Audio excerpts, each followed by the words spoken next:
Hello mga kabayan, good morning, good afternoon, good evening sa inyong lahat. Ito po pala, magpra-practice po kami ngayon ng steel plate using TIG welding for the next project po. Stainless tank daw po yun, kaya paghahandaan po namin ngayon. Kailangan sure ball bago titira. Ayan. Kailangan may papasa po yan sa x-ray bago kayo sasalang. Bali dalawa po kami ni Raymond titira dyan. Ako nagpaparjing, si Raymond nagtitig po. Kasi kung wala pong parjing yan sa likod, mamumulaklak po yung yung lusaw sa likod. Hindi siya tatagos. Kaya kailangan may nagpaparjing.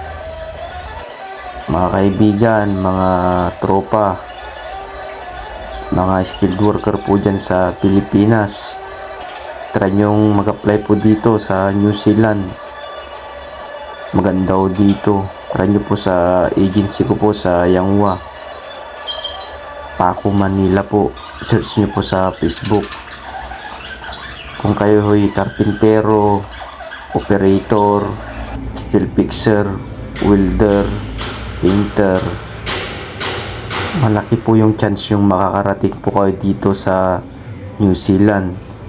Ang importante po dito, skilled worker po. Tsaka hindi po pala importante dito yung height mo, maliit ka, ganun. Tapos ang kinukulang yung mataas ang height, ganun. Hindi po importante yun. Malaki ka man o maliit dito, okay lang yun. Ang importante, masipag ka. Tsaka skilled ka talaga.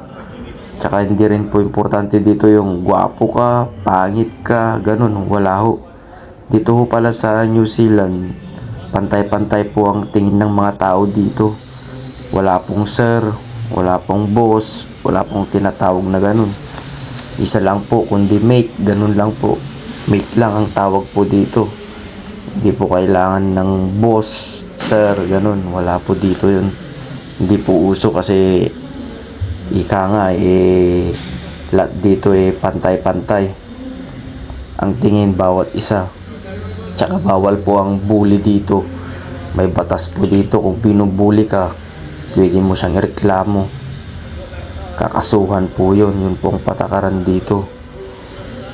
Hindi po pala ako nag-aral ng welding sa TESDA or sa college. Based on experience ko lang po yung pag-welding. Kumbaga, natuto na lang po ako dahil sa gusto kong matutong mag-fabricate, gusto kong matutong mag-welding. Kaya yun po, pinush ko po. Nagsimula po pala ako sa Hanjin. Nag-apply po pala ako doon sa Olonga po. Pinasok po ako ng pinsan ko po, si Roel Moreno. Malaki po yung pasasalamat ko sa kanya, kasi kung hindi dahil po sa kanya, hindi po ako natuto kung paano mag-welding. Tsaka siya po yung kumuha sa akin nun sa Subic. Nag-training po ako dun ng 45 days before work. Ang sahod ko lang po nun 145 per day. Parang lang po yun, parang training allowance lang po yun. Ang unang trabaho ko po pala sa Hanjin nun, grinder. 6 months grinder po ako nun. Tiniis ko po yun, napakatagal. Grinder master, baga tawagin. After grinder, naging helper po ako ng mga fabricator, naging helper po ako ng mga welder. Hanggang sa unti-unti po, hanggang sa natuto po ako kung paano magbasa ng drawing, kung paano mag-welding. Ang gamit po pala namin sa Hanjin is FCAW, Flux Cord Arc Welding. After 2 years and 8 months, trinay ko pong makipagsapalaran sa Manila. Nag-apply po ako papuntang Japan. Nag-take po ako ng trade test, exam, tsaka interview po papuntang Japan. Ang unang take ko po, bagsak. Tapos nung 2 times na bumalik ako ulit sa Manila dahil tinawagan po ako ng agency ulit na may employer ulit na mag-i-interview. Pinaghandaan ko ulit. Pangalawang take ng exam, trade test, tsaka interview. Bagsak po ulit. Inang yan. Tapos 500 lang baon ko nun papuntang Manila. Utang pa. Kaya nagpapasalamat ako kay paring Marlon Molina, taga Tarlac. Best friend ko po sa andyan. Siya po yung nagpapautang sa akin nun. Pag nagbiyabiyahe po ako papuntang Manila, pag nag-a-apply po ako. Laging nakasuporta po lagi sa akin yun eh. Paring Marlon, pautang nga ng pamasahe. Papuntang Manila, bayaran ko sa sahod. Pangatlong take ko po nun ng interview po, tsaka trade test, tsaka exam. Talagang pinaghandaan ko na po yun nun. Kaya yun, nakuha po ako. Bali, number 1 po ako sa lahat nun na napili po ng employer ko po na hapon. Kaya yun. And nag-aral na rin po ako ng 3 months studying for Nihongo, Japanese language. 3 years training po pala ako sa Japan nun.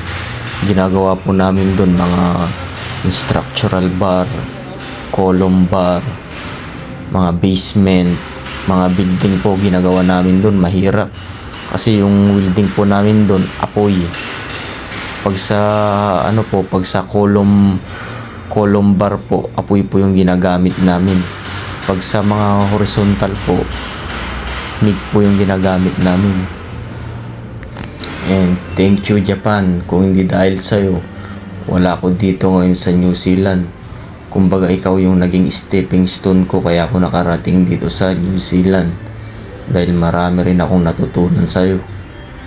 At hindi lang yun, kung paano makikitungo sa mga ibang lahi.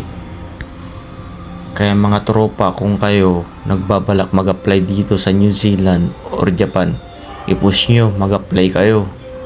Ika nga nila, walang imposible kung talagang gustuhin mong makamit yung pangarap mo. Sipag at tiyaga lang yan. Kumbaga, maghintay-hintay lang ba sa tamang panahon. Kahit mababa lang sahod mo, pagtiyagahin mo, okay lang yun. Huwag kang magmadali. Darating ang araw, makakapunta ka rin sa inasam mo.